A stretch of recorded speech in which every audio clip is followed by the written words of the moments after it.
안녕하세요. 림스카이 림교수입니다. 반갑습니다. 여러분, 자소서 쓰는 거 정말 많이 어려우시죠? 이번 영상을 통해서 여러분들의 자소서 걱정을 싹 한 방에 날릴 수 있는 시간이 되면 좋을 것 같습니다. 우리가 자소서를 너무 잘 쓰려고 하다 보니까 이거는 내 얘기도 아니고 남 얘기 같고 거의 소설 쓰듯이 하는 경우가 많이 있는데요. 사실 우리가 자소서로 어디 문단에 등단을 할 것도 아니고 글짓기 대회에 나갈 것도 아니니까 여러분들께서는 일단 편견 없이 어떤 식으로 기업 자소서를 잘 쓸 수 있는지 저와 함께 그 방법에 대해서 알아보도록 하겠습니다.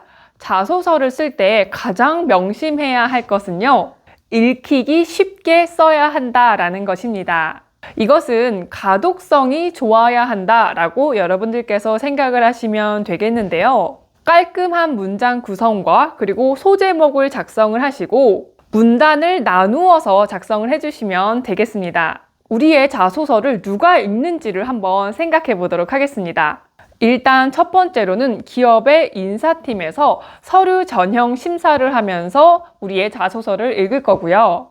그리고 이 1차 관문을 통과를 하게 되면 면접장에서 여러분들의 면접관님이 직접 여러분들의 이 자소서를 읽게 될 겁니다. 서류 전형에서야 당연히 어느 정도 시간을 들여서 여러분들의 자소서를 검토하겠지만 면접장에서 만나는 면접관들은 여러분들의 자소서를 과연 꼼꼼하게 이렇게 읽을까요? 그렇지 않습니다. 어떤 식으로 자소서를 보냐면 이렇게 대각선으로 한 3초 정도 훑어본다라고 생각을 하시면 될 것 같아요. 그러다가 눈에 딱 걸리는 게 있으면 조금 더 훑어보는 정도? 그렇기 때문에 전체적으로 글이 짜임새 있게 깔끔하게 구성이 되어 있는가, 그리고 소제목을 잡고 글의 구조를 제대로 하고 작성을 하시는 게 중요하겠습니다. 그렇다면 자소서의 형식을 어떻게 가져가야 하는지 한번 살펴보도록 할게요. 먼저 되도록이면 글자 수에 상관없이 소제목을 달고 자소서를 작성해 주시면 되겠습니다. 이 소제목은 면접관으로 하여금 여러분들의 글을 조금 수월하게 읽을 수 있게 해주는 이정표의 역할을 해줄 뿐만이 아니라 센스 있는 소제목은 면접관의 시선을 조금 더 붙들어 놓게 만들 수가 있습니다. 그렇기 때문에 소제목이라는 것은 그 항목에 주제문이 되는 키워드를 넣어서 주제문 형식으로 생각을 하고 작성을 해주시면 되겠습니다. 다만 주의할 점은 너무 올드한 느낌의 속담 같은 거 있죠. 백지장도 맞들면 낫다, 이런 거는 쓰지 말도록 하겠고요. 그리고 너무 대놓고 하는 직유법 같은 거 있죠. 비타민 같은 지원자, 벚꽃 같은 누구, 이런 거는 되도록이면 쓰지 않도록 하겠습니다. 이런 식상한 소제목은 안 쓰니만 못하게 되기 때문에 담백하게 여러분들께서 직접 만들어 주시면 되겠습니다. 그냥 이 글에 키워드를 넣어서 짧은 문장이나 문구로 가져가시면 되겠는데요. 예를 들어서 서비스에 진심을 담다, 혹은 작은 배려로 마음을 얻다, 이런 거 괜찮을 것 같고요. 짧은 문구로 쓰자면 성실한 조력자, excellent team player, 이런 거면 무난하겠습니다. 자, 여기까지 소제목이 완성이 되었다면 여러분들께서는 본격적으로 본문에 글을 작성을 해주시면 되는데, 여러분들이 간혹 질문을 하는 게 있습니다.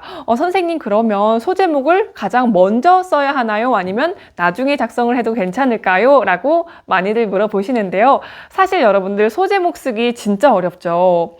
우리가 노래 같은 것도 작곡, 작사를 다 하고 나서 제목을 만든다고 합니다.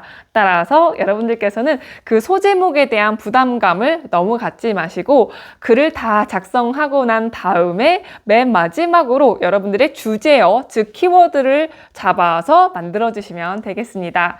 혹은 소제목을 먼저 주제문으로 잡고 글을 써도 무방하기 때문에 편하신 쪽으로 작성을 해주시면 되겠습니다. 자, 그러면 진짜 우리 본문으로 들어가 볼게요.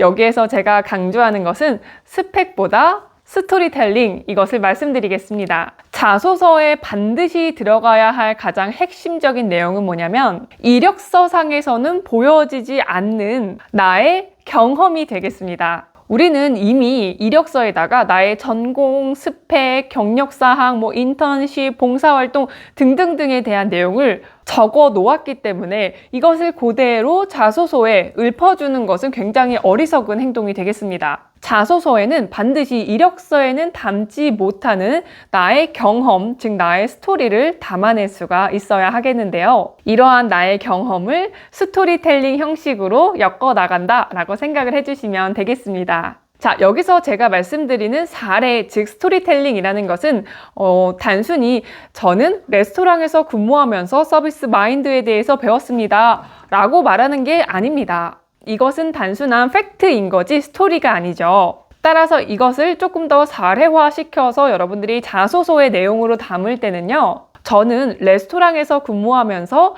다양한 연령층에 맞춘 고객들을 응대하며 맞춤 소통 능력을 기를 수 있었습니다. 20대 고객께는 이러이러하게 응대하였더니 좋아하셨고, 그리고 중장년층 고객이 방문하셨을 때는 이러이러한 서비스를 제공해드렸더니 정말 만족해 하시면서 재방문을 해주셨습니다. 이러한 사례를 담아주시면 되는 거겠죠. 이런 사례를 통해서 면접관들은 이 지원자는 과거에 이러한 경험을 했고 행동을 했기 때문에 우리 회사에 입사했을 때에도 이런 식의 근무 태도를 보이겠구나 라고 생각을 할 수가 있다는 겁니다. 따라서 그 스토리를 통해서 여러분들의 미래를 보여줄 수가 있어야 하겠습니다. 그리고 여러분들께서는 이러한 사례, 즉 스토리텔링을 작성을 하실 때에는 3단계에 맞추어서 작성을 해주시면 되겠는데요. 그게 뭐냐면 첫 번째는 힘들다, 두 번째는 이겼다, 세 번째는 배웠다. 요 순서대로 글을 써주시면은 여러분들의 사례에 어떤 클라이막스의 효과를 주면서 더 재미있고 생생하게 전달을 해낼 수가 있습니다. 예를 들어서 내가 힘들다라는 내용을 말할 때는 이런 식으로 쓸 수가 있을 거예요. 공연장에서 근무할 당시 공연 도중 갑자기 암전이 되어서 관객들이 모두 대피해야 하는 상황이 발생하였습니다.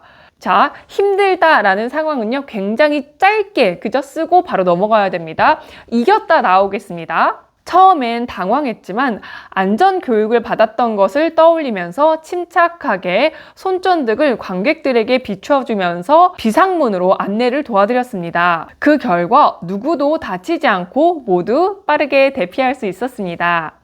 자, 다음으로는요. 배웠다 나오겠습니다.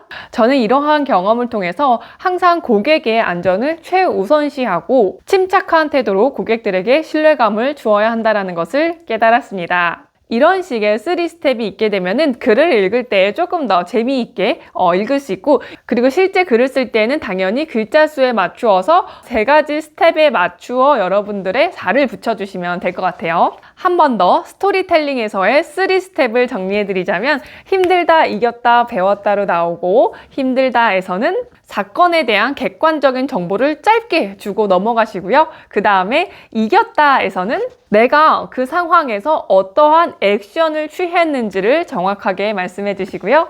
자, 배웠다가 가장 중요합니다. 별표인데요. 여기에서는 나의 역량, 즉 자질을 키워드로 반드시 담아낼 수가 있어야 하겠습니다. 제가 앞서도 말씀을 드렸지만 회사는 여러분들의 미래를 사는 겁니다. 그렇기 때문에 과거에 이러한 나의 경험이 미래에 이 회사에 입사할 때 있어서 어떤 역량을 하게 될지를 잘 전달을 해주면 되겠습니다. 자, 여기까지 여러분들께서 스토리를 잘 담으셨다면 마무리는 당연히 기업 혹은 직무와의 연관성으로 끝내주시면 되겠습니다. 사례만 말하다가 글이 뚝 끊기면 어색하기 때문에 전체를 마무리해주는 한두 문장 정도만 있으면 되겠고요. 당연히 지원 직무와의 연관성을 두고 마무리해주시면 되겠습니다.